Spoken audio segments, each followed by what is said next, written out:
Hello friends, welcome to my channel education with Gaurav. मेरे इस channel पर एक बार फिर से आप सभी का स्वागत है। दोस्तों, आज की वीडियो के अंदर जो है हम साइंस के महत्वपूर्ण क्वेश्चंस को डिस्कस करने वाले हैं। हमने बाकी सारे सब्जेक्ट्स तो पढ़ लिए, लेकिन साइंस हमने नहीं पढ़ी एक भी बार, है ना। तो साइंस के लिए जो है मैं कुछ इंपॉर्टेंट क्वेश्चंस आपके बीच में लेके आया हूँ दोस्तों। तो काफ़ी इंपॉर्टेंट क्वेश्चंस जो है मैं लेके आया हूँ, वो आने वाला जो आपका एग्ज़ाम है प्रवक्ता, उसमें इससे क्वेश्चन पूछे जा सकते हैं दोस्तों। और साइंस भी वेरी इंपॉर्टेंट है जीएस के अंदर, तो आपको वो पढ़ना भी बहुत ज़रूरी है। ठीक है, तो चलिए दोस्तों, मेरे साथ आज हम साइंस के कुछ महत्वपूर्ण क्वेश्चंस को डिस्कस करेंगे। ठीक है, अगर आप नॉन साइंस वाले में हैं तो भी आपको दिक्कत डरने की कोई ज़रूरत नहीं है, क्योंकि हम बहुत ही साधारण तरीके से इसको बताएंगे, बिल्कुल आसान भाषा में समझाएंगे। कोई मैं इसमें भारी भरकम कोई सूत्र का प्रयोग नहीं करूँगा या कोई इस प्रकार से थ्योरम नहीं बताऊँगा जिस प्रकार से आप कन्फ्यूज हो जाएँ। ठीक है, बहुत ही आसान तरीके से हम इसको समझेंगे। तो अभी तक भी अगर आप लोगों ने नोट्स नहीं लिए तो आप मुझे इस व्हाट्सअप नंबर पर कांटेक्ट कर सकते हैं। और मात्र आपके एग्ज़ाम के लिए अभी एक हफ्ता शेष है, तो इसमें आप जितनी भी तैयारी कर सकते हैं दोस्तों कर लीजिए। ठीक है, तो चलिए दोस्तों शुरू करते हैं हमारा आज का सेशन। और मेरा टेलीग्राम ग्रुप जो है उसको ज्वाइन करने के लिए डिस्क्रिप्शन बॉक्स के अंदर लिंक दिया हुआ है, उस पर क्लिक करके आप टेलीग्राम ग्रुप को ज्वाइन कर सकते हैं। ठीक है, चलिए शुरू करते हैं आज का हमारा सेशन। तो दोस्तों, जैसे हमने बताया कि आज हम जो है साइंस के क्वेश्चंस को डिस्कस करने वाले हैं। तो पहला ही क्वेश्चन आपके पास है, निकट दृष्टि दोष या मायोपिया का संबंध किससे है। ठीक है, तो निकट दृष्टि दोष और या मायोपिया का जो संबंध है दोस्तों, वो होता है आँख से। ठीक है, जो निकट दृष्टि दोष या मायोपिया होता है उसमें कई बार ये पूछा जाता है कि निकट दृष्टि दोष को अन्य किस नाम से जाना जाता है। तो ऑप्शन में मायोपिया भी होगा, तो आपको याद रखना है इस दोष के अंदर आपको निकट की जो चीज़ें होती हैं वो तो स्पष्ट दिखाई देते हैं, लेकिन जो दूर की चीज़ें होती हैं वो स्पष्ट नहीं दिखाई देते हैं। ठीक है, तो इसी को निकट दृष्टि दोष कहते हैं। नेक्स्ट चलिए, किस पिंड का वजन किसी पिंड अच्छा किस नहीं किसी पिंड होए किसी पिंड का वजन किसके केंद्र से प्रतिक्रिया करता है। ठीक है, तो दोस्तों किसी भी पिंड का जो वजन है वो उसका जो प्रतिक्रिया केंद्र होता है वो कौन सा होता है, उसका ग्रेविटी सेंटर होता है, यानी कि गुरुत्वाकर्षण केंद्र। इसलिए दूसरे का राइट आंसर होगा गुरुत्वाकर्षण। ठीक है, तो पिंड का वजन जो है उसके केंद्र गुरुत्वाकर्षण केंद्र से प्रतिक्रिया करता है। ठीक है, अगला देखिए, अगला क्वेश्चन तो रहने दीजिए, कुछ काम का नहीं है।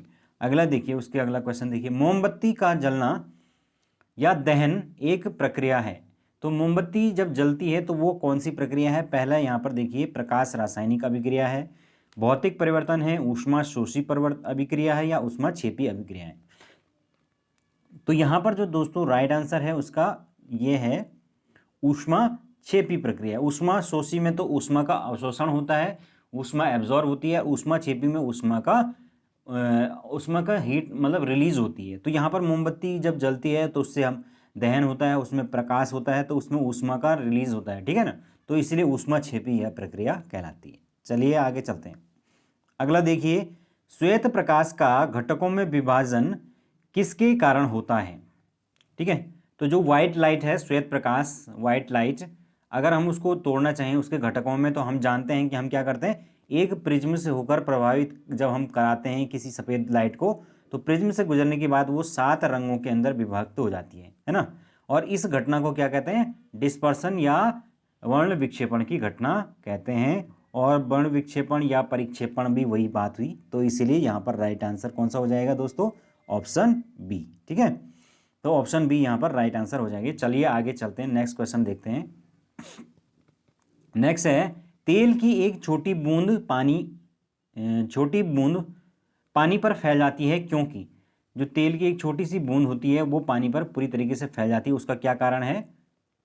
यहाँ पर देखिए, तेल की श्यानता अधिक होती है, तेल का की श्यानता अधिक होती है, जल की श्यानता अधिक होती है, तेल का पृष्ठ तनाव अधिक होता है, या जल का पृष्ठ तनाव अधिक होता है। तो बताइए राइट आंसर क्या होगा। तो यहाँ पर जो दोस्तों राइट आंसर होगा वो होगा ऑप्शन डी, जल जो है उसका पृष्ठ तनाव जो है वो अधिक होता है। और पृष्ठ तनाव जो है क्या होता है, पृष्ठ तनाव पृष्ठ पर होने वाली एक ऐसी घटना है जिसके कारण से जो जल होता है वो अपने सतह को मिनिमाइज करने की कोशिश करता है, यानी उसको कम से कम करने की कोशिश करता है। उसी को हम पृष्ठ तनाव कहते हैं, है ना। जैसे कि अगर बाल्टी है, बाल्टी में अगर पानी भर रहा है तो पानी जब ऊपर तक भरता है तो आपने देखा होगा कि पहले बीच का जो लेवल है वो थोड़ा उठ सा जाता है ना। इस तरीके से अगर बकेट में पानी भरेगा तो यहाँ पे लेवल उठ सा जाएगा, और जब ये पूरी तरीके से उठ जाएगा तब जाकर ही पानी जो है वो बकेट से बाहर गिरेगा। यानी कि पहले पानी अपने आप को, अपने लेवल को मैक्सिमाइज करने की कोशिश करेगा। इसी घटना को पृष्ठ तनाव कहते हैं। ठीक है, चलिए आगे चलते हैं। नेक्स्ट देखिए, सभी रंगों को सोख लेने और किसी भी रंग को परिवर्तित ना करने वाली वस्तु दिखाई देती है। तो ये तो बहुत आसान क्वेश्चन है। जो भी कोई भी रंग है जिसमें अगर उसको सोख लेती है और वस्तु उसमें दिखाई देती है तो वो कौन सी चीज़ होगी? वो काली होगी, है ना। ब्लैक ही ऐसा कलर होता है जिसमें कि जो भी रंग होता है वो उनको अपने में एब्जॉर्ब कर लेता है। नेक्स्ट देखिए, रेडियोधर्मिता के दौरान उत्सर्जित न की गई विकिरणें हैं। तो जो रेडियो एक्टिविटी होती है उस दौरान आप जानते हैं जो रेडियो एक्टिव पदार्थ होता है उसका न्यूक्लियस लगातार कुछ किरणों को क्या करता है, रिलीज करता है ना। तो उस दौरान जो है वो कौन सी वाली जो किरणें हैं वो रिलीज नहीं की जाती हैं, वो आपको बताना है। तो यहां पर दोस्तों जो राइट आंसर होगा वो होगा कैथोड किरणें। ठीक है, बाकी अल्फा बीटा और गामा जो किरणें हैं वो इस दौरान रिलीज होती हैं, लेकिन जो कैथोड किरणें हैं वो इस यहाँ पर रेडियोधर्मिता के दौरान उत्सर्जित नहीं होते हैं। ठीक है, तो रेडियोधर्मी यानी कि आपने रेडियो एक्टिविटी कई बार पढ़ा होगा ये टर्म कि ये पदार्थ रेडियो एक्टिव है। तो रेडियो एक्टिविटी बेसिकली होती क्या है कि वैसे पदार्थ जो कि लगातार कुछ किरणें जो हैं वो अवशोषित करते हैं और सेल्फ डिके करते हैं, मतलब उनका स्वयं का विघटन होता रहता है, स्वतः विघटन, तो वो पदार्थ रेडियोधर्मी कहलाते हैं। ठीक है, और ये काफ़ी अनस्टेबल होते हैं। चलिए आगे चलते हैं। नेक्स्ट देखिए, चुंबक रक्षकों का प्रयोग चुंबकों को किससे बचाने के लिए किया जाता है? किससे बचाने के लिए किया जाता है? चुंबक रक्षकों, यानी कि चुंबक को बचाने के लिए किस चीज़ का चुंबक रक्षकों का प्रयोग किया जाता है? तो वो किस लिए किया जाता है?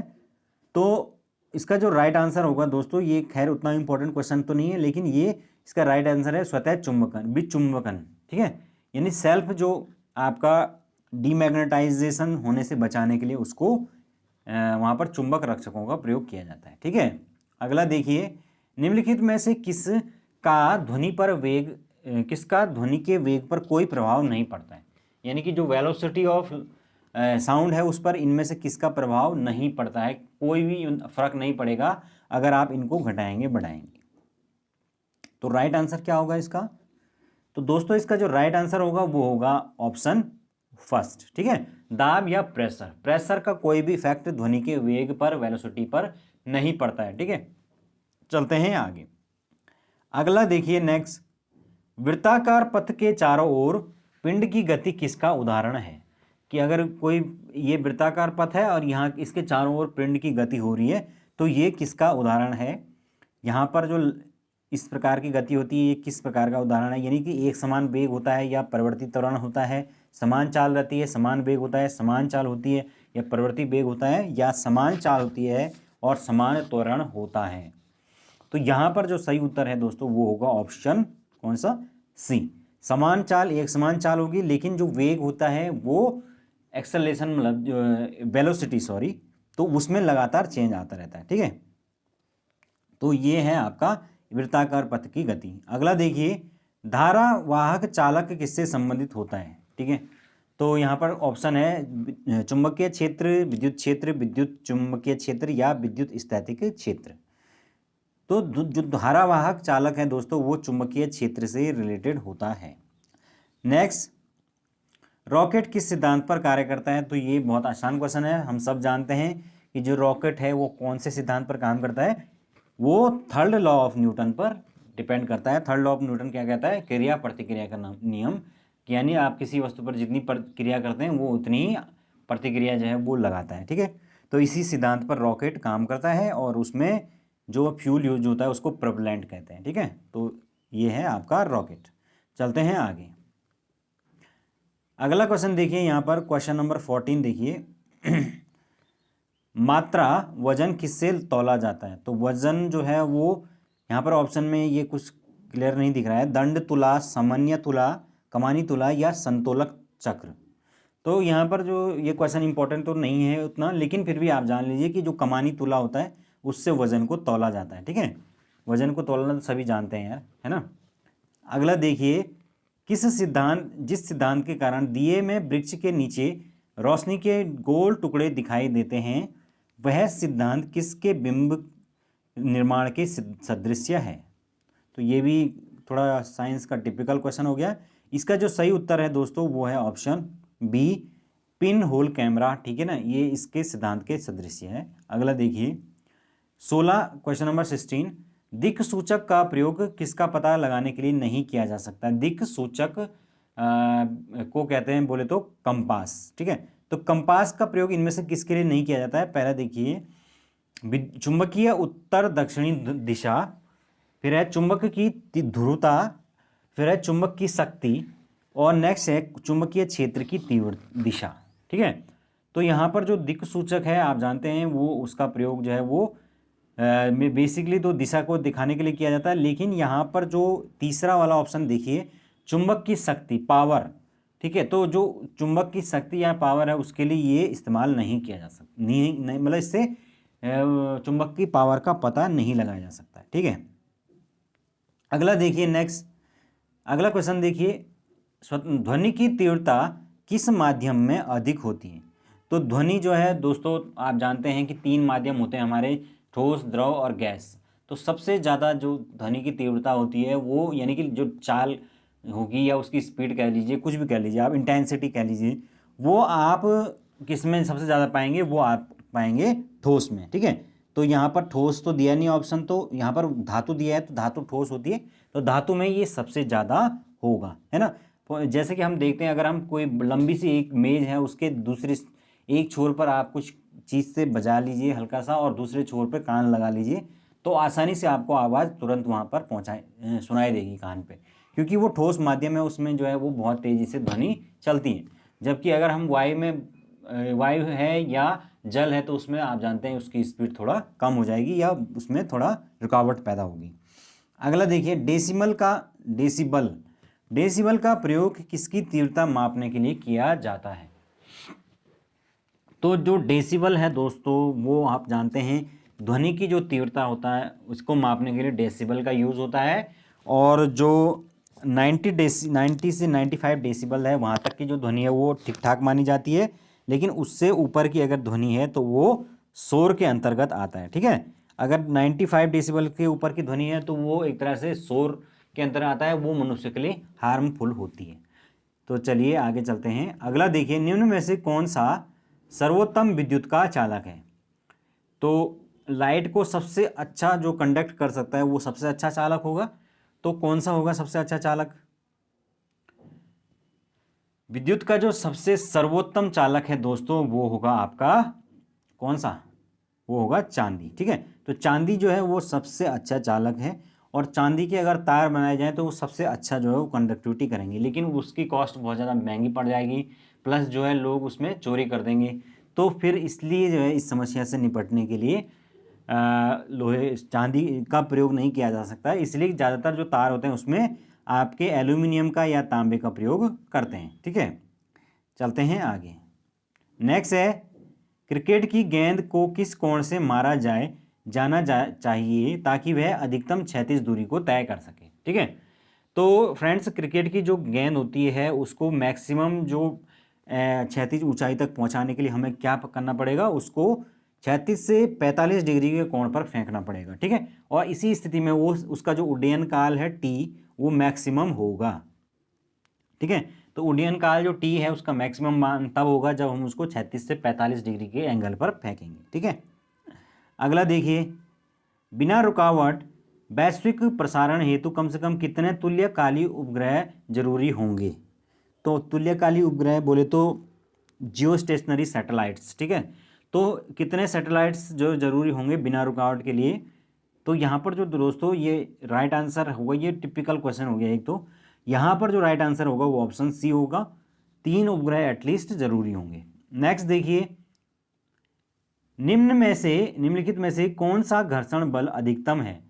तो फ्रेंड्स यहाँ पर जो आप जानते हैं घर्षण बल किन्हीं भी दो सतहों के बीच जो है वो लगता है वो कहलाता है आपका घर्षण बल यानी फ्रिक्शनल फोर्स, ठीक है। अब ये इसमें ये हो सकता है कि दोनों सतह आपस में मूव कर रही होंगी, या ऐसा हो सकता है कि एक सतह स्थिर हो दूसरी मूव कर रही हो, तो कई इस तरह के अलग अलग प्रकार से इसमें चीज़ें होती हैं, लेकिन जो सबसे मैक्सिमम जो मान होता है वो सीमांत घर्षण यानी कि सीमांत, सीमा का अंत, यानी कि वो घर्षण बल का अधिकतम मान यहाँ पर होता है और इस सीमा के बाद जो है वो वहाँ पर घर्षण समाप्त हो जाता है, यानी कि ये थ्रेशोल्ड वाली वो पोजीशन है। तो इसीलिए इसको यहाँ पर मैक्सिमम की बात हो रही है, तो मैक्सिमम सीमांत घर्षण होगा। ठीक है, अगला देखिए, सूर्य की सतह पर हाइड्रोजन के अलावा दूसरा कौन सा तत्व बहुतायत में पाया जाता है? तो आसान क्वेश्चन है। सूर्य के पर जो क्रिया चलती है उसको क्या कहते हैं आप? उसको कहते हैं नाभिकीय संलयन। नाभिकीय संलयन की जो प्रक्रिया है, मैंने बताया भी था आपको कि उसमें लगातार सूरज के अंदर जो हाइड्रोजन है वो हीलियम में कन्वर्ट होती है और उसी प्रक्रिया में एनर्जी रिलीज होती है। और जो ये एनर्जी रिलीज होती है दोस्तों, किस प्रक्रिया में? हाइड्रोजन से हीलियम बनने की प्रक्रिया में।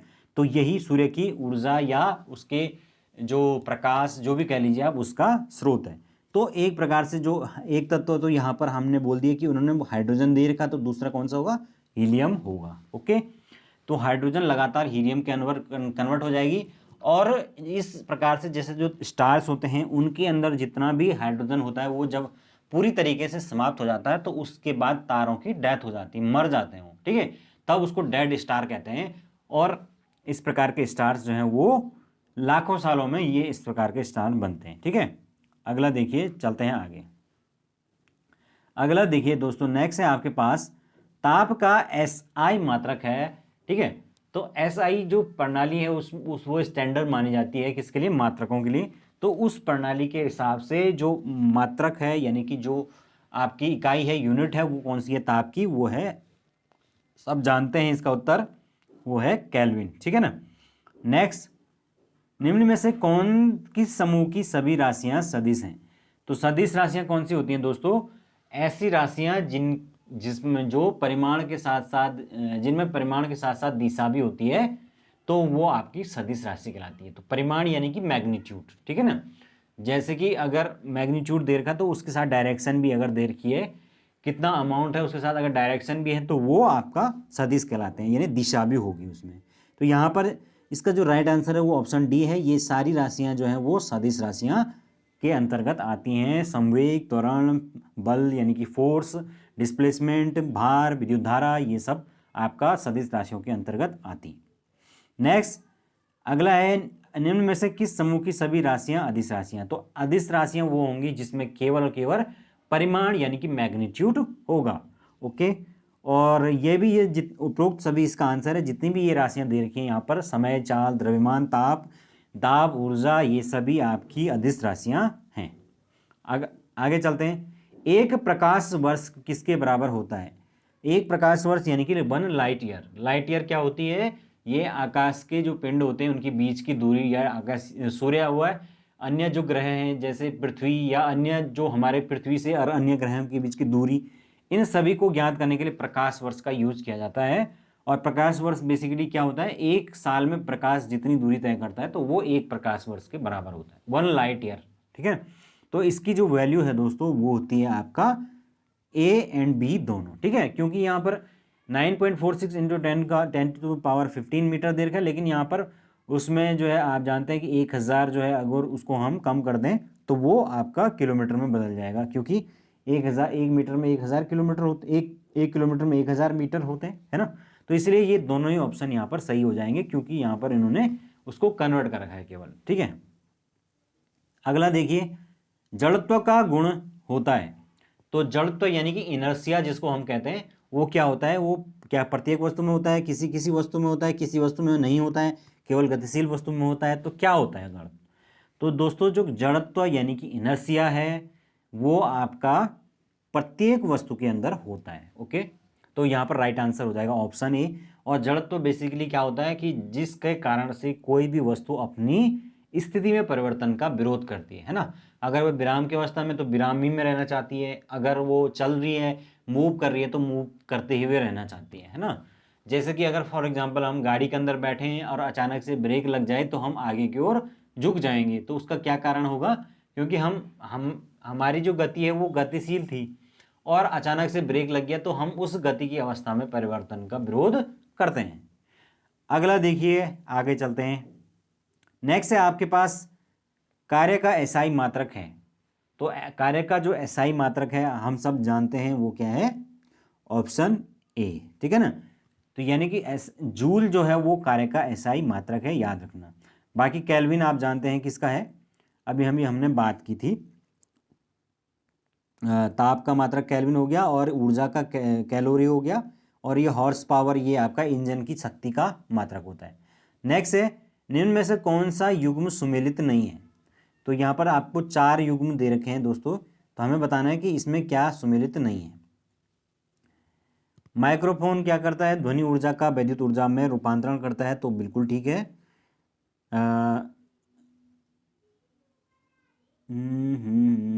नहीं। दूसरा है लाउड स्पीकर वैद्युत ऊर्जा का ध्वनि ऊर्जा में रूपांतरण करता है, तो ये ठीक है। तीसरा, डायनेमो यांत्रिक ऊर्जा का वैद्युत ऊर्जा में रूपांतरण करता है, ठीक है। सितार ध्वनि ऊर्जा का यांत्रिक ऊर्जा में, तो ये ऑप्शन तो गलत है दोस्तों। यहाँ पर दो ऑप्शन मुझे गलत लग रहे हैं, क्योंकि माइक्रोफोन जो है वो विद्युत ऊर्जा को ध्वनि ऊर्जा में बदलता है।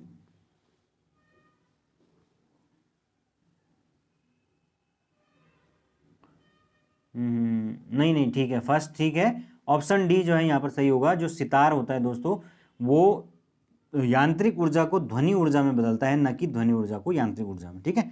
क्योंकि जो हम अपने हाथों से जो है उसको बजाएंगे तो यांत्रिक ऊर्जा देंगे, और फिर वो ध्वनि ऊर्जा में बदलेगी, तो इसीलिए ये थोड़ा उल्टा दे रखा है इन्होंने, तो ये वाला ऑप्शन सही हो जाएगा, ठीक है।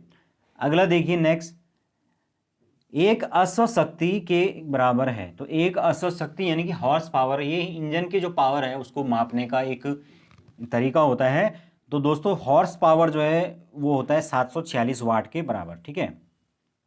आगे चलते हैं, नेक्स्ट, न्यूटन के किस गति नियम को से बल का व्यंजक प्राप्त होता है। तो जो बल का जो व्यंजक होता है वो होता है F=m×a, ठीक है।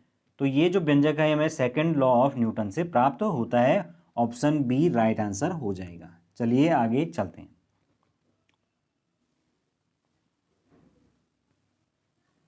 नेक्स्ट है दोस्तों, पराश्रव्य तरंगें वे हैं जिनकी आवृत्ति का परिसर है, यानी कि उनकी जो फ्रिक्वेंसी का रेंज है वो कहाँ पर होगा। पराश्रव्य, 3 प्रकार की तरंगें होती है ना आपकी, श्रव्य, अपश्रव्य, श्रव्य और फिर पराश्रव्य।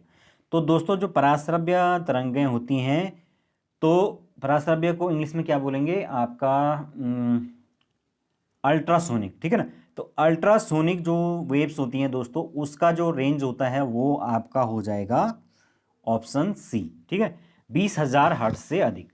जो ये वाला है 20 से 20,000 हर्ट्ज के बीच, यही मनुष्य के लिए जो ऑडिबल होता है, तो इसी को हम श्रव्य वाली रेंज कहते हैं, यानी कि जिसमें जो मनुष्य जहाँ मैक्सिमम जहाँ तक सुन सकता है, ठीक है। तो ये वाली फ्रिक्वेंसी, और 20 हर्ट्ज से कम वाली जो है वो आपका अवश्रव्य यानी कि इंफ्रासोनिक होती है। तो उसको हम मतलब नॉर्मल जो है लोग नहीं सुन सकते हैं उसको। कुछ जंगली जानवर या कुछ जलीय जानवर या कुत्ते होते हैं जो, वो आपका इस प्रकार की जो वेव है उसको सुन सकते हैं। तो हमें याद रखना है कि जो पराश्रव्य है वो आपका 20,000 हर्ट्ज से अधिक होती है, और जो श्रव्य होती है ऑडिबल वो आपका 20 से 20,000 हर्ट्ज। आगे, शुष्क वायु में ध्वनि की चाल होती है। तो शुष्क जो वायु होती है उसमें ध्वनि की चाल क्या होती है दोस्तों। इसका जो राइट आंसर है वो होगा ऑप्शन कौन सा, सी, 332 मीटर प्रति सेकंड इसकी चाल होती है। अगला देखिए, नेक्स्ट आप केमिस्ट्री के कुछ क्वेश्चन देख लेते हैं। रेडियो धर्मिता की खोज किसने की थी, यानी कि जो रेडियो एक्टिविटी है उसकी खोज सबसे पहले किसने की थी। तो हम सब जानते हैं, कई बार हमने ये क्वेश्चन पढ़ा है, वेरी इंपॉर्टेंट क्वेश्चन है दोस्तों ये। तो ये आपका हेनरी बैकेरेल जो है उन्होंने ये रेडियो धर्मिता की खोज की थी। अगला देखिए, एक्वारेजिया जो है उसमें 1:3 के अनुपात में निम्नलिखित में से किसका मिश्रण है। एक्वारेजिया, तो दोस्तों जो एक्वारेजिया है उसमें आपका 1 अनुपात होता है HNO3 नाइट्रिक एसिड का, और 3 अनुपात होता है HCl यानी कि हाइड्रोक्लोरिक एसिड। तो इन दोनों का जो अनुपात होता है वो एक्वारेजिया कहलाता है। चलिए आगे चलते हैं। नेक्स्ट है, गहरे समुद्र में गोताखोरी के समय गोताखोर ऑक्सीजन और कौन सी गैस के मिश्रण का प्रयोग करते हैं। तो यहाँ पर ऑप्शन देखिए, हाइड्रोजन है आपके सामने, नाइट्रोजन है, आर्गन है और हीलियम है। तो जो गोताखोर हैं दोस्तों, उनकी जो सिलेंडर होती है ऑक्सीजन की, उसमें मिश्रण मिश्रण जो किया जाता है वो कराया जाता है किसका? हीलियम गैस का। ठीक है, क्योंकि जो गहरे समुद्र में गोताखोर काम करते हैं वो वहाँ पर जो है वो बहुत ज़्यादा, क्योंकि उतने ज़्यादा डीप सी में बहुत ज़्यादा प्रेशर होता है, तो प्रेशर के कारण जो है आपका जो ब्लड में या आपकी वेन्स में बहुत तेज़ी से जो है वो प्रेशर पड़ता है, ऑक्सीजन तेज़ी से घुलती है दोस्तों। ये क्योंकि हीलियम जो है वो थोड़ा लेस सॉल्युबिलिटी इसकी होती है, तो इस कारण से ये उसके दबाव को कम कर देती है कुल मिला के वहाँ पर। तो इस वजह से जो है यहाँ पर मिक्स कराई जाती है हीलियम गैस ऑक्सीजन के साथ डीप सी स्कूबा डाइविंग में। ठीक है ना। अगला देखिए, पदार्थ का परमाणु सिद्धांत किसने प्रतिपादित किया था? तो जो एटॉमिक थ्योरी है परमाणु की, तो वो आपका परमाणु सिद्धांत प्रतिपादित किया था किसने? डाल्टन ने। ठीक है, हालांकि इसके जो सिद्धांत के अंदर जो है वो परमाणु के भागों की कोई चर्चा नहीं की गई थी। जो डाल्टन है उन्होंने ये बताया था कि जो परमाणु है वो ऑलरेडी जो है वो किसी भी पदार्थ का सबसे छोटा भाग है, और इसको फर्दर हम क्या नहीं कर सकते? डिवाइड नहीं कर सकते। लेकिन आगे जाके तो आप जानते हैं कि इलेक्ट्रॉन, प्रोटॉन, न्यूट्रॉन इन सब की खोज हुई, तो ये थ्योरी जो है वो फेल हो गई थी। अगला देखिए, निम्नलिखित में से कौन सा सह संयोजक यौगिक है? ठीक है, तो यहाँ पर जो सह संयोजक यौगिक है वो कौन सा है? इंपॉर्टेंट क्वेश्चन तो नहीं है, लेकिन देख लीजिए, कार्बन जो टेट्रा क्लोराइड है CCl4, वो आपका सह संयोजी यौगिक यहाँ पर हो जाएगा। अगला देखिए, विघटन नाभिक यानी कि रेडियोधर्मी वस्तुओं को किससे बने पात्र में रखना चाहिए? तो जो रेडियोधर्मी होती हैं वस्तुएं होती हैं उनका लगातार डिके होता है, तो दोस्तों उनको यहाँ पर इसमें आपका जो राइट आंसर है वो होगा ऑप्शन ए, यानी कि लेड से बने हुए जो पात्र यानी बर्तन होते हैं उसमें रखना चाहिए अगर कोई रेडियोधर्मी पदार्थ है। ठीक है, नेक्स्ट है, पीतल किसकी मिश्र धातु है? ठीक है, तो पीतल जो है वो, ये वेरी इंपॉर्टेंट क्वेश्चन है दोस्तों, ये बहुत ज़्यादा एग्जाम के अंदर पूछा जाता है। तो पीतल जो है वो आपका कॉपर और जिंक की मिश्र धातु है। ठीक है, तो याद रखना, जो मिश्र धातु यानी एलॉय जो है वो आपका पीतल है, और वो किससे बनता है? Copper zinc. याद रखने की ट्रिक है काजू। ठीक है ना, तो काजू यानी कुजू, तो कॉपर और जिंक उससे बनता है आपका पीतल। ठीक है, ये आपकी एक एलॉय है। अगला देखिए, नायलॉन।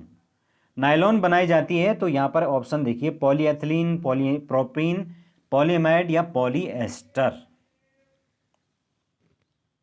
तो यहाँ पर जो दोस्तों राइट आंसर हो जाएगा वो होगा ऑप्शन कौन सा? ऑप्शन सी होगा। ठीक है, पॉलीएमाइड होगा ये, क्योंकि ये जो एमाइड होता है वो इसका मोनोमर होता है, और एमाइड की n यूनिट्स जब जुड़ती हैं तब जो है उसका जो पॉलीमराइजेशन होता है, और तब जाके नायलॉन बनता है। नेक्स्ट देखिए, संशोधित स्पिरिट क्या होती है? तो संशोधित स्पिरिट यानी कि जो प्यूरिफाइड स्पिरिट होती है वो एक्चुअली में क्या होती है? दैट इज इक्वल होती है आपका 95% इथाइल अल्कोहल जो आपके होती है वो संशोधित स्पिरिट होती है। ठीक है, अगला देखिए, नेक्स्ट देखिए, KMnO4 का प्रयोग किस रूप में किया जा सकता है? तो KMnO4 क्या होता है? पोटेशियम परमैंगनेट, और पोटेशियम परमैंगनेट को दूसरा क्या कहा जाता है? लाल दवा। तो आप जानते हैं इसका उपयोग किसके रूप में किया जाता है? इसका उपयोग डिसइंफेक्टेंट के रूप में, विषसंक्रामक के रूप में किया जाता है। ठीक है, अगला देखिए, सीमेंट बालू और पानी के गाढ़े घोल को क्या कहते हैं? तो ये तो आसान है, उसको क्या कहते हैं हम? जब हम सीमेंट को उसमें बालू मिलाते हैं, फिर उसको पानी मिलाते हैं, फिर घोल बनाते हैं, तो उसको हम फिर मसाला कहते हैं ना, या गारा कहते हैं। अगला देखिए, निम्नलिखित में से क्या रासायनिक अभिक्रिया नहीं है? तो केमिकल प्रोसेस कौन सी नहीं है इसमें से?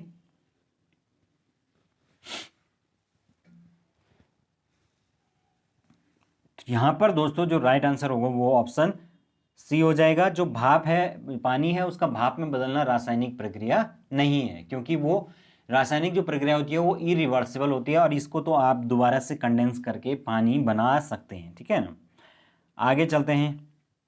नेक्स्ट है संवेदनहारी यानी कि एस्थेटिक के रूप में निम्नलिखित में से किसका प्रयोग किया जाता है? एनेस्थेटिक, सॉरी, एनेस्थेटिक वो होते हैं जो सेंसेशन को कम कर देते हैं कुछ टाइम के लिए और बेहोशी करने के लिए, मतलब उस कोई पर्टिकुलर जगह है उसको सुन करने के लिए आप इस्तेमाल करते हैं, इसको डॉक्टर इस्तेमाल करते हैं, ठीक है।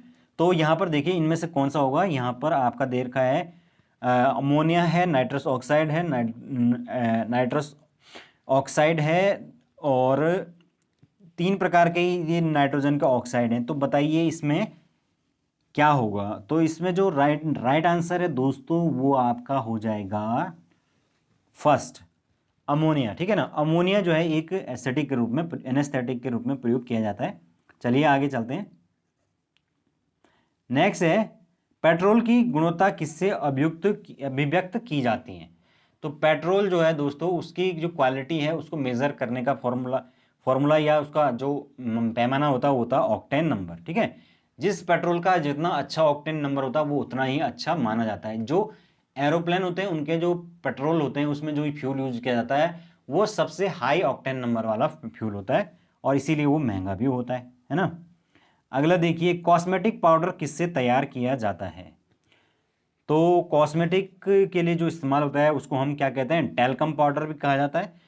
तो उसको जो है तैयार किया जाता है किससे? टैल्क से, ठीक है ना। तो टैल्क से यूज़ कराया जाता है तो इसको टैल्कम पाउडर भी कहते हैं और वो मेकअप में यूज़ होता है। अगला देखिए रेडियोधर्मिता की यूनिट क्या है?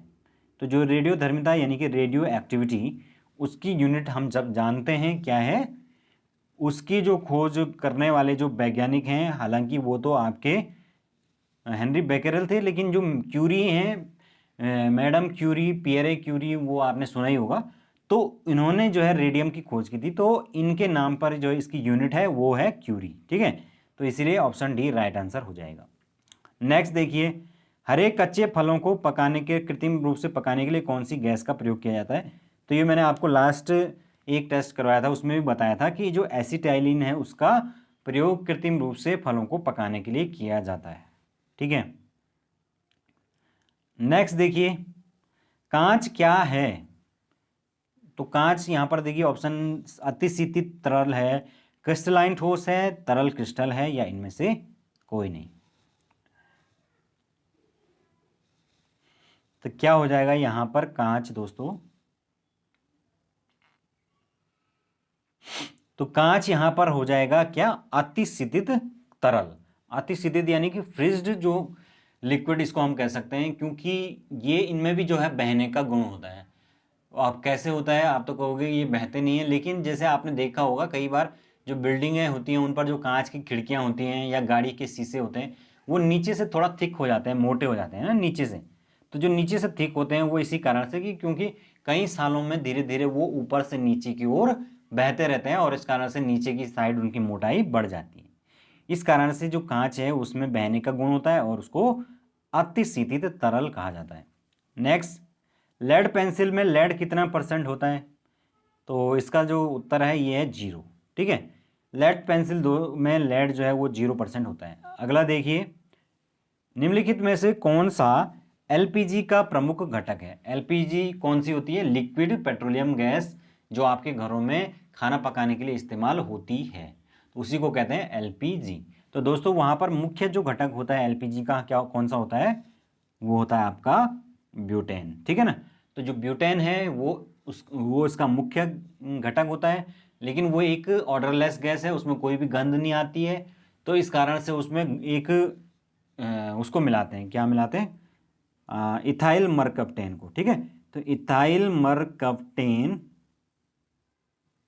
तो इसको मिलाते हैं, इससे क्या होता है उसमें एक गंध सी आने लग जाती है जिससे कि सिक्योरिटी जो है उसकी बढ़ जाती है, ठीक है। तो ये याद रखना आप कि उसमें मुख्य जो गैस होती है घटक वो आपका ब्यूटेन होता है जो कि एक एल्केन है, ठीक है। अगला देखिए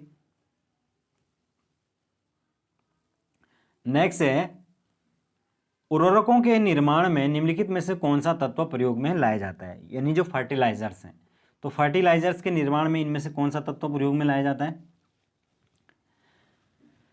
तो यहाँ पर देखिए फ्लोरीन है, सीसा है, एल्यूमिनियम है और पोटेशियम है। तो जो यहाँ पर आंसर है, अगर नाइट्रोजन होता तो नाइट्रोजन लेते, लेकिन यहाँ पर जो है अब वो है नहीं, तो फिर पोटेशियम यहाँ पर हम चूज करेंगे। ठीक है, तो उर्वरकों के निर्माण में पोटेशियम का यूज किया जाता है। नेक्स्ट है परमाणु पदार्थ के परमाणुवाद के प्रणेता थे। तो पदार्थ का जो परमाणुवाद सिद्धांत है उसको देने वाले कौन है? तो ये हैं आपके डाल्टन। ये हम पहले ही बता चुके हैं कि जो डाल्टन है उन्होंने परमाणु को ही सबसे छोटा कण माना था। एटम जो है उसको बोला था कि ये पदार्थ का अविभाज्य कण है, मतलब इसको फर्दर डिवाइड नहीं किया जा सकता। ठीक है, अगला देखिए, किसी पदार्थ का वह सूक्ष्मतम कण जिसका विभाजन नहीं हो सकता है वह कहलाता है। तो ये ऑप्शन, ये तो प्रश्न ही थोड़ा गलत है, इसमें होना चाहिए था डाल्टन के अनुसार। ठीक है ना, तो डाल्टन के अनुसार जो है सूक्ष्मतम कण जिसका विभाजन नहीं हो सकता वो परमाणु है। ठीक है, अगला देखिए, ये वेरी इंपॉर्टेंट है, सारे आविष्कार करने वालों के नाम आपको पता होना चाहिए। तो हम यहाँ पर बताने हैं सुमेलित कौन सा नहीं है। तो प्रोटॉन है, उसका खोज किसने किया? रदरफोर्ड ने। ठीक है, बिल्कुल। न्यूट्रॉन का चैडविक ने करी, जेम्स चैडविक ने, बिल्कुल ठीक है। इलेक्ट्रॉन की जे थॉमसन, बिल्कुल ठीक है। फोटोन की युकावा, ये गलत है। ठीक है, प्रोटॉन की खोज जो है युकावा ने नहीं की दोस्तों, इसीलिए ये ऑप्शन गलत हो जाता है, हमें यही चेक करना था। ठीक है, बाकी ये तीनों जो है ये याद रख लेना आप लोग। अगला देखिए, नेक्स्ट है परमाणु के नाभिक में होता है। तो जो परमाणु होता है उसका नाभिक यानी कि न्यूक्लियस, उसमें क्या क्या होता है? तो परमाणु आप जानते हैं ये परमाणु है, ये उसका नाभिक है, और इसके चारों तरफ इस प्रकार से कुछ इलेक्ट्रॉन की कक्षाएं होती हैं। तो इलेक्ट्रॉन इसके चारों ओर रिवॉल्व करता है, और नाभिक में क्या चीज़ें होती हैं? दो चीज़ें होती हैं, प्रोटॉन होते हैं और न्यूट्रॉन होते हैं। तो पी और एन, ये दो चीज़ें नाभिक में होती हैं। तो ऑप्शन जो है वो फर्स्ट राइट आंसर हो जाएगा। ठीक है, चलते हैं आगे। नेक्स्ट देखिए, रेडियो सक्रियता का पता सर्वप्रथम किसने लगाया था? रेडियो एक्टिविटी जो है उसका पता सबसे पहले हेनरी बैकेरेल ने लगाया था, ये तो हो गया था। नेक्स्ट है कपूर को निम्न विधि से पृथक शुद्ध किया जा सकता है। तो कपूर को जो है हम जो है वो, कपूर की खास बात क्या होती है? कपूर की खास बात ये होती है दोस्तों कि कपूर जो है वो ठोस अवस्था से सीधा गैस अवस्था में परिवर्तित हो सकता है, और इस प्रक्रिया को हम कहते हैं सब्लिमेशन या ऊर्ध्वपातन। ठीक है ना, तो ऊर्ध्वपातज होता है कपूर एक, और ऊर्ध्वपातज वो पदार्थ कहलाते हैं जो डायरेक्ट ठोस से गैस में बदल जाते हैं, और इसी को सब्लिमेशन कहते हैं। ओके, चलते हैं आगे। अगला देखिए, परमाणु के नाभिक में उपस्थित प्रोटॉनों की संख्या को कहा जाता है। तो अभी हमने बात की कि जो नाभिक होता है उसमें प्रोटॉन और न्यूट्रॉन होते हैं, और जो इलेक्ट्रॉन है उसके चारों ओर जो है चक्कर लगाते हैं। तो जो दोस्तों परमाणु के नाभिक में प्रोटॉनों की संख्या p होती है, दैट विल इक्वल टू परमाणु क्रमांक n के बराबर। ठीक है, तो जो परमाणु क्रमांक होता है किसी भी पदार्थ का वो आपके प्रोटॉनों की संख्या के बराबर होता है, ये बात आपने याद रखनी है। चलिए आगे चलते हैं। अगला देखिए, सामान्य ताप एवं दाब पर विभिन्न गैसों के 1 ग्राम अणु का आयतन होता है। तो सामान्य ताप और दाब पर किसी भी गैस के 1 ग्राम जो अणु होता है उसका आयतन 22.4 लीटर होता है। चलिए आगे चलते हैं। नेक्स्ट, 1 मोल में कुल परमाणुओं की संख्या। तो 1 मोल के बारे में आपने सुना ही होगा, 11th क्लास में ये चैप्टर भी है केमिस्ट्री के अंदर, तो वहाँ पर ये दिया हुआ है। तो 1 मोल जो है वो 6.023 इंटू 10⁻23 के बराबर होता है। मोल क्या होती है दोस्तों? पदार्थ की जो मात्रा है उसको मापने की इकाई मोल होती है, ये याद रख लेना। अगला देखिए, रेडियम की खोज किसने की थी? तो रेडियम की खोज करने वाले हैं आपके कौन? ये दोनों ही को इसका श्रेय जाता है, रॉबर्ट पियरे और मैडम क्यूरी। ऑप्शन डी यहाँ पर राइट आंसर हो जाएगा। ठीक है, चलते हैं आगे। नेक्स्ट देखिए, निम्न में से सार्वत्रिक विलायक है। सार्वत्रिक विलायक यानी कि यूनिवर्सल सॉल्वेंट। तो हम सब जानते हैं कि जो वाटर है वो एक सार्वत्रिक विलायक है, क्योंकि मैक्सिमम जो चीज़ें होती हैं वो जल में विलय होती हैं, और जल जो है वो मैक्सिमम चीज़ों को घोल लेता है, तो इसलिए इसको यूनिवर्सल जो है सॉल्वेंट कहा जाता है। आगे चलते हैं। अम्ल का जलीय विलयन नीले लिटमस पेपर पर क्या प्रतिक्रिया देता है? तो अम्ल हमेशा जो नीला लिटमस पेपर है उसको लाल कर देता है, और जो क्षार यानी कि बेस होता है वो रेड जो है उसको नीला कर देता है। लिटमस पेपर को जो रेड होता है उसको आपका नीला कर देता है। तो ये याद रखना है आपने, अम्ल जो है वो नीले को लाल करता है और क्षार जो है वो लाल को नीला कर देता है। ओके, अगला देखिए, रक्त का जो पीएच है दोस्तों वो क्या होता है। रक्त यानी कि ब्लड, तो हमारे जो ब्लड है उसका पीएच जो वैल्यू होती है, तो पीएच बोले तो जो हम चेक करते हैं कि एसिडिक है या बेसिक है, तो वो पीएच जो मान है वो पीएच स्केल से चेक होता है। पीएच स्केल क्या होती है, यहाँ पर ये स्केल होती है 7 से नीचे होता है एसिडिक, 7 से ऊपर होता है बेसिक, और 7 पर होता है न्यूट्रल, यही तो होता है। तो दोस्तों यहाँ पर जो पीएच वैल्यू होती है रक्त की वो होती है 7.4। ठीक है, इसका मतलब जो रक्त है वो नेचर में क्या होता है, बेसिक होता है। और इसका जो मान है दोस्तों ये हल्का सा भी अगर ऊपर नीचे हो जाए तो उससे शरीर में प्रॉब्लम हो सकती है। ओके, नेक्स्ट, शुद्ध जल का पीएच कितना होता है। तो शुद्ध जल एकदम से जो है वो बिल्कुल साफ होता है, और जब साफ होगा तो उसका जो पीएच है वो कैसा होगा, सोचो, पीएच 7 होगा, न्यूट्रल होगा ना वो चीज, तो न्यूट्रल होगा तो पीएच 7 होगा। अगला देखिए, ड्यूटेरियम। ड्यूटेरियम क्या होता है, तो ड्यूटेरियम जो दोस्तों ये आपका, इसको हम हैवी वाटर भी कहते हैं। ठीक है, तो यहाँ पर जो ड्यूटेरियम होता है उसको, उसमें एक न्यूट्रॉन और एक प्रोटॉन होता है, ये बात याद रख लेना आप। ड्यूटेरियम इसका जो फॉर्मूला होता है वो होता है आपका D2O, है ना। तो ये ड्यूटेरियम जो है वो आपका होता है, और इसमें आपका एक न्यूट्रॉन और एक प्रोटॉन होता है। नहीं ये तो हाँ हाँ हाँ ठीक है, एक न्यूट्रॉन और एक प्रोटॉन होता है, ये याद रख लेना। चलिए आगे चलते हैं। सबसे हल्का तत्व तो कुछ बताने की जरूरत नहीं है, आवर्त सारणी में आप सब जानते हैं सबसे हल्का तत्व कौन सा है, हाइड्रोजन, है ना। परमाणु क्रमांक कितना होता है, 1। ओके, चलते हैं आगे। नेक्स्ट है ऑक्सीजन। ऑक्सीजन जो है उसमें क्या होता है, तो ऑक्सीकरण यार, ऑक्सीकरण यानी कि ऑक्सीडेशन। ठीक है, तो ऑक्सीडेशन आपको किसको कहते हैं, ऑक्सीडेशन का मतलब होता है दोस्तों एडिशन ऑफ ऑक्सीजन, या जब जो ऑक्सीडेशन नंबर है उसमें इंक्रीज होता है तो उसको हम क्या कहते हैं, ऑक्सीडेशन कहते हैं, है ना। तो ऑक्सीडेशन नंबर में इंक्रीज होना कब होगा, जबकि आपका जो, अगर सपोज कोई +2 से +4 में जा रहा है तो इसका मतलब वो क्या कर रहा है, और ज़्यादा इलेक्ट्रॉन्स को रिलीज कर रहा है। तो इसका मतलब जो प्रो इलेक्ट्रॉन है वो मुक्त किए जाते हैं ऑक्सीकरण में। ठीक है, ये याद रखना आप कि इलेक्ट्रॉन जो ऑक्सीकरण की प्रोसेस होती है उसमें इलेक्ट्रॉन मुक्त किए जाते हैं। अगला देखिए, वायु है, तो वायु क्या है, वायु आपका एक मिक्सचर है यानी कि मिश्रण है। ठीक है, क्योंकि वायु में सारे जितने भी प्रकार के आपकी गैसें हैं वो सारी की सारी मिली हुई, तो वो अपने आप में क्या हुआ, एक मिक्सर हुआ। नेक्स्ट देखिए, आधुनिक आवर्त सारणी का जो नियम है उसका प्रतिपादन किसने किया था। यहाँ पर देखिए न्यूलैंड है, मैंडलीफ है, मोजले है, या मेंडल है। तो दोस्तों जो आधुनिक आवर्त सारणी का नियम है उसका प्रतिपादन मोजले ने किया था, ये बात याद रख लेना। हालांकि जो आवर्त सारणी है वो किसने दी है, मैंडलीफ ने दी है। ठीक है, तो उसका जो नियम है उसका प्रतिपादन वो आपका मोजले के द्वारा किया गया। अगला देखिए, सबसे अधिक विद्युत ऋणात्मक तत्व है। तो आवर्त सारणी पीरियोडिक टेबल के अंदर सबसे ज़्यादा विद्युत ऋणात्मक यानी कि इलेक्ट्रोनेगेटिव जो एलिमेंट है वो हम सब जानते हैं कौन सा है, फ्लोरीन, F।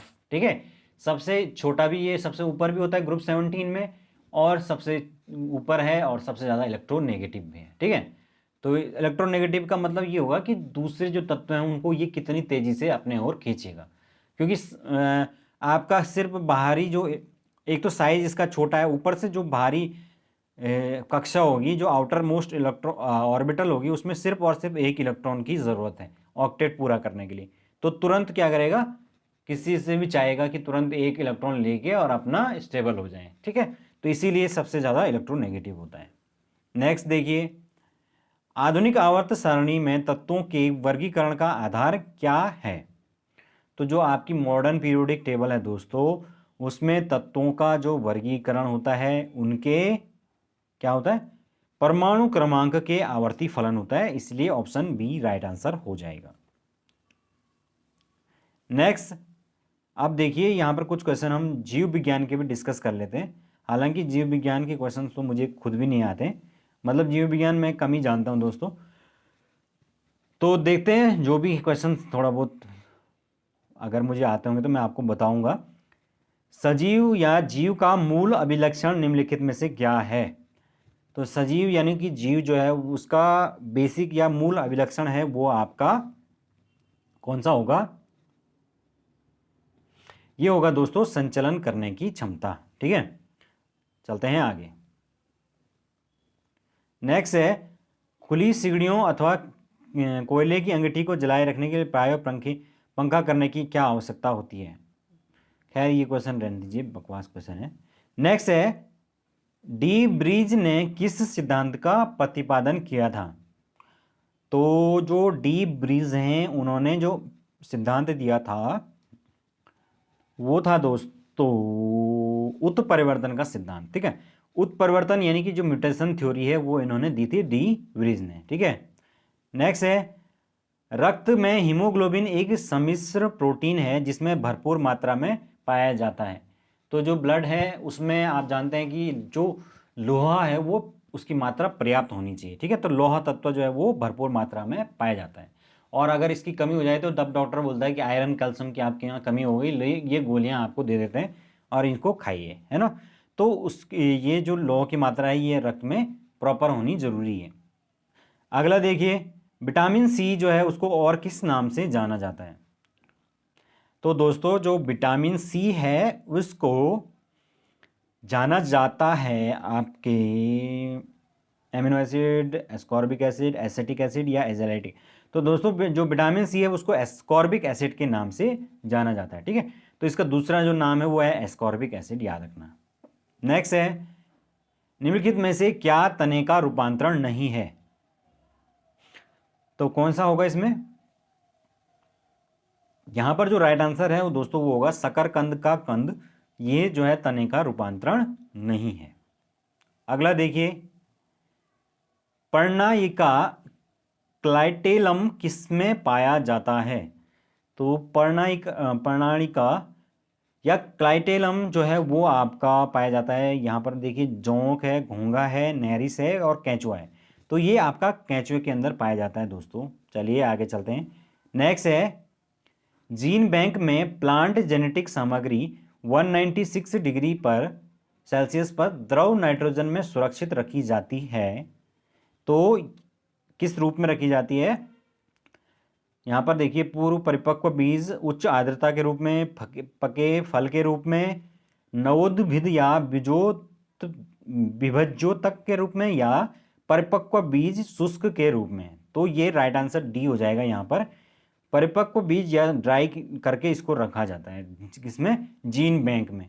प्लांट का जो जेनेटिक मटेरियल है उसको बहुत लो टेम्परेचर पर लिक्विड नाइट्रोजन के अंदर उसको प्रोटेक्ट रखा जाता है एकदम ड्राई रूप में। ठीक है, नेक्स्ट है, शल्य चिकित्सा ऑपरेशन में निम्नलिखित में से कौन सा एनेस्थेटिक एजेंट इस्तेमाल नहीं होता है? एनेस्थेटिक मैंने बताया था कि बेहोशी करने के लिए इस्तेमाल होता है, तो ये कौन सा है इसमें से जो इस्तेमाल नहीं होता है? तो यहां पर दोस्तों जो राइट आंसर है वो है ऑप्शन बी। ठीक है ना, एसीटोन का इस्तेमाल यहां पर बेहोशी के लिए इस्तेमाल नहीं होता है।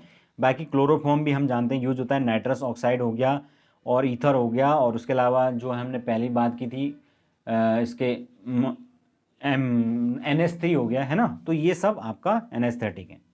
नेक्स्ट है इंसुलिन। तो इंसुलिन हम सब जानते हैं, इंसुलिन क्या करता है?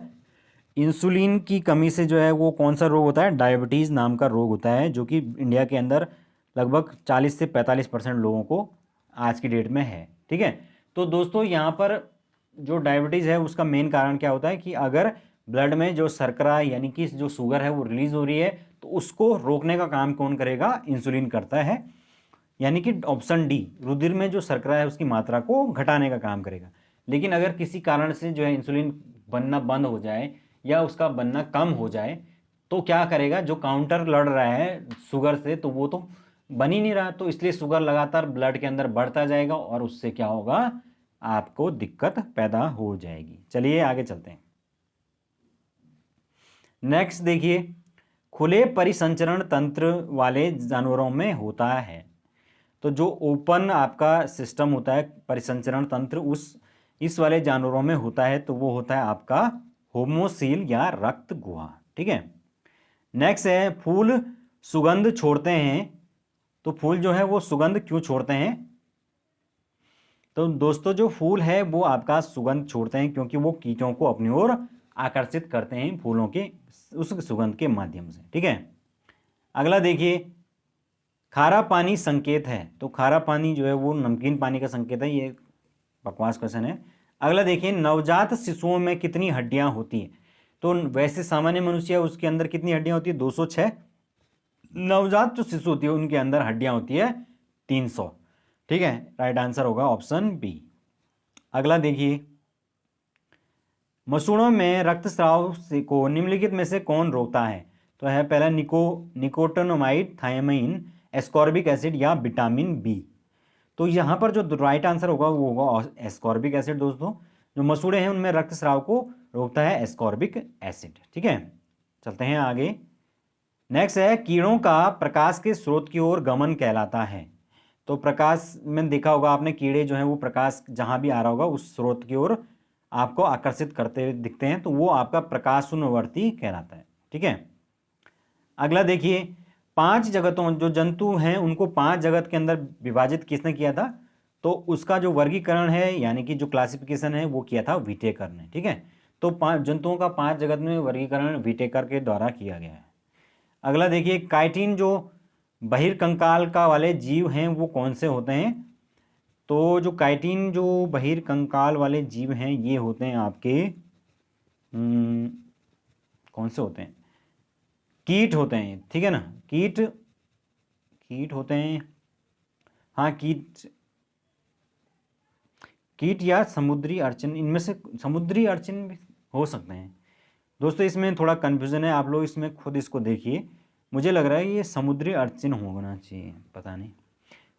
चलिए आगे चलते हैं। खैर, नेक्स्ट देखिए, वयस्क व्यक्ति की हृदय धड़कन क्या होती है? तो एक जो एडल्ट मनुष्य है दोस्तों उसकी जो हृदय की धड़कन है वो प्रति मिनट 70 से 80 बार जो है वो धड़कती है प्रति मिनट। ठीक है। अगला देखिए, सिट्रिक एसिड मुख्य रूप से होता है। तो सिट्रिक एसिड हम जानते हैं कि खट्टे फलों में होता है और मुख्य रूप से नींबू के अंदर या संतरे के अंदर ये पाया जाता है। अगला देखिए, निम्नलिखित में से कौन सा कृत्रिम फीता कृमि होता है? तो कृत्रिम जो फीता कृमि होता है वो होता है आपका टीनिया। ठीक है ना, तो यहाँ पर सी जो है राइट आंसर हो जाएगा। ठीक है। अगला देखिए, अगला भी है, आगे देखते हैं। अगला भी है यहाँ पर। अगला देखिए, कुछ क्वेश्चन और हैं शायद से। शुद्ध दूध की शुद्धता किससे मापी जाती है? तो दूध जो है उसकी जो शुद्धता है दोस्तों वो आपका मापने का जो यंत्र है उसको कहते हैं आप लैक्टोमीटर, है ना। हम जानते हैं कि दूध में जो है वो जो छोटे छोटे जीवाणु होते हैं उनको लैक्टोबैसिलस क्या कहते हैं, ऐसे ही कहते हैं लैक्टोबैसिलस, है ना। तो वो इसीलिए जो दूध की शुद्धता मापने वाला वो कहलाता है आपका लैक्टोमीटर। ठीक है। और दूध में एक जो वो पाया जाता है जो क्या पाया जाता है, एम्ल, उसको क्या कहते हैं, कैसीन, है ना। अगला देखिए, मिट्टी के अपमार्जक कौन होते हैं? तो मिट्टी के अपमार्जक यानी कि मिट्टी को शुद्ध करने वाले, तो मिट्टी के को शुद्ध करने वाले होते हैं जीवाणु। ठीक है। नेक्स्ट, मनुष्य में किसका पता लगाने के लिए अस्थि भवन परीक्षण किया जाता है? तो मनुष्यों में जो अंतरिम आयु है उसका पता लगाने के लिए अस्थि भवन परीक्षण किया जाता है। अगला देखिए, एंटी एसिड किससे राहत दिलाने वाली औषधियों में है? एंटी एसिड यानी कि अगर एसिडिटी आपके पेट में हो जाए तो आप एंटी एसिड लेते हो ना, जैसे इनो वगैरह, तो वो क्या करता है, आपका पेट दर्द से आपको निजात दिलाता है। ओके। अगला देखिए, रेबीज क्या है? तो रेबीज आप जानते हैं कुत्ते के काटने से जो है वो रेबीज नाम का रोग होता है और ये एक वायरस जनित रोग है। ठीक है, विषाणु जनित रोग है। नेक्स्ट है, तपेदिक कैसे फैलती है? तो दोस्तों तपेदिक जो है वो आपका फैलती है बिंदुक संचरण के द्वारा। ठीक है, राइट आंसर ऑप्शन ए हो जाएगा। नेक्स्ट देखिए, प्रतिरक्षी मुख्यतया किससे संश्लेषित होते हैं?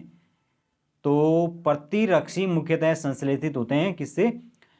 लिम्फोसाइट जो कोशिकाएं होती हैं उससे संश्लेषित होते हैं। आप जानते हैं कि जो लिम्फोसाइट होती हैं, जो आपका ये एड्स वगैरह होता है, इसमें आपकी जो ये लिम्फोसाइट कोशिकाएं होती हैं यही डैमेज करता है वो, है ना। तो प्रतिरक्षी जो तंत्र होता है मुख्यतः उसमें संश्लेषित होते हैं लिम्फोसाइट। अगला देखिए, अगला पता नहीं क्या है ये, कौन सा फल? अन्वेषक फल नहीं है, पता नहीं, छोड़ो यार। नेक्स्ट है, विषाणु क्या है? तो विषाणु दोस्तों क्या होता है? एक कोशिकीय होती है, बहुकोशिकीय होता है, कोशिकीय होता है, अकोशिकीय होता है। तो यहाँ पर जो राइट आंसर है वो होगा ऑप्शन बी, अकोशिकीय, ठीक है ना। नेक्स्ट है, चाय और कॉफी के अत्यधिक सेवन के कारण किसकी कमी हो सकती है? तो इसका जो राइट आंसर है वो है ऑप्शन बी, सॉरी ए, विटामिन B12 जो है उसकी कमी हो सकती है। अगला देखिए, पेनिसिलिन। तो पेनिसिलिन आप सब लोगों ने देखी होगी, जो गोली है, उसकी जो खोज है वो किसने की थी? तो उसकी जो खोज है उसकी खोज की थी अलेक्जेंडर फ्लेमिंग ने, ठीक है। नेक्स्ट है, निम्नलिखित में से किसको किसी कोशिका में अचल संपत्ति माना जाता है? तो यहाँ पर जो कोशिका के अंदर अचल संपत्ति माना जा सकता है वो है आपका कार्बोहाइड्रेट। अगला देखिए, और आज का हमारा अंतिम क्वेश्चन है, वो है भूमि का जल मूल रोमों तक किस दबाव से पहुंचता है? यानी कि जो भूमि का जल होता है वो मूल जो रोम है वो कहाँ तक पहुंचता है? तो इसका जो राइट आंसर होगा ऑप्शन कौन सा होगा? इसमें तो दो ही ऑप्शन है।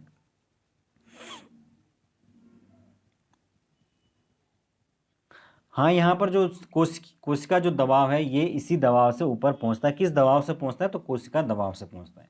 तो फ्रेंड्स, ये थे हमारे साइंस के कुछ इंपॉर्टेंट क्वेश्चंस। आई होप आप लोगों को टेस्ट अच्छा लगा होगा, और thank you so much, have a good day. और इस टेस्ट के जो PDF है मैं ग्रुप के अंदर डाल दूंगा, ठीक है। Thank you so much, have a good day.